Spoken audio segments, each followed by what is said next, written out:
अम्ल के गुणधर्मों के बाद अब आते हैं क्षारक। क्षारक यानी कि बेस। क्षारक क्या होता है इसको समझ लेते हैं। क्षारक स्वाद में कड़वे होते हैं। इसका मतलब यह है कि जब हम क्षारक को अपने जीभ पे रखेंगे तो जो उसका जो टेस्ट है वो हमें कड़वा लगेगा। इसमें आगे है, ये लाल लिटमस को नीले में बदल देते हैं। अगर कोई लाल लिटमस पेपर क्षारक के संपर्क में आएगा तो उसका कलर नीले रंग में बदल जाएगा, जैसे कि आप स्क्रीन पर देख रहे हैं। ये हमारे पास कोई लाल लिटमस पेपर है और जैसे ही वो क्षारक के संपर्क में आया तो उसका जो कलर है वो कैसा हो गया, नीले में बदल गया। लेकिन नीले रंग पर इसका कोई प्रभाव नहीं होता। ये सिर्फ लाल को नीले में बदलते हैं।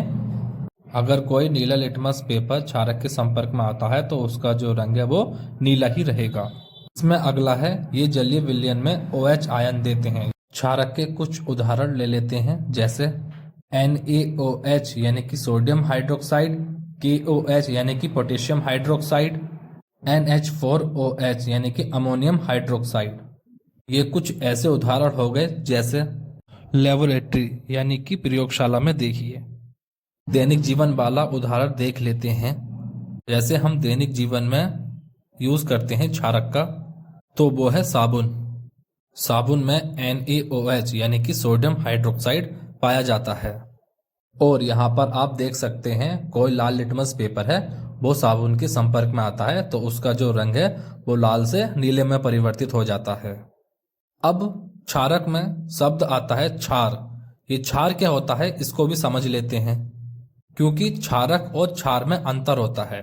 पिछली बार एग्जाम में क्षारक नहीं आके क्षार आया था, तो इसको भी सही से समझ लेते हैं क्योंकि ये भी एक इम्पोर्टेंट टॉपिक है हमारा बोर्ड एग्जाम के लिए। जल में घुलनशील क्षारक को क्षार कहते हैं। ऐसे क्षारक जो जल में आसानी से घुल जाते हैं तो उसको क्षार कहते हैं। जैसे हमारे पास है NaOH जैसे कि सोडियम हाइड्रोक्साइड, ये साबुन में पाया जाता है और ये आसानी से जल में घुल जाता है और हम इसको क्षार भी कह सकते हैं और क्षारक भी कह सकते हैं। अम्ल और क्षारक के गुणधर्मों के पढ़ने के बाद अब बात आती है कि अम्ल और क्षारक को कोई भी हमें वस्तु दी गई है उसको पहचानेंगे कैसे। आप कहेंगे कि टेस्ट या चख के, या फिर उसको टच करके।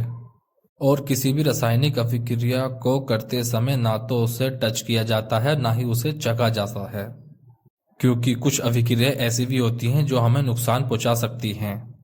रासायनिक विज्ञान में बहुत सारे अम्ल ऐसे होते हैं जो टच करने पर हमारे हाथों को जला सकते हैं। इसलिए आपको बहुत सावधानी रखनी है रासायनिक अभिक्रिया करते समय। इसलिए अम्ल और क्षारक को ना ही टच करना है और ना ही उन्हें चखना है। तो फिर उसका पता कैसे लगाएंगे? उसको पता लगाने का तरीका है सूचक। सूचक क्या होता है? सूचक किसी दिए गए विलयन में अम्ल या क्षारक की उपस्थिति दर्शाते हैं। इसका रंग या गंध अम्लीय व क्षारक माध्यम में बदल जाता है। सूचक कोई ऐसी चीज होती है जो विलयन में अम्ल या क्षारक की उपस्थिति को दर्शाते हैं। दर्शाने का तरीका क्या होगा?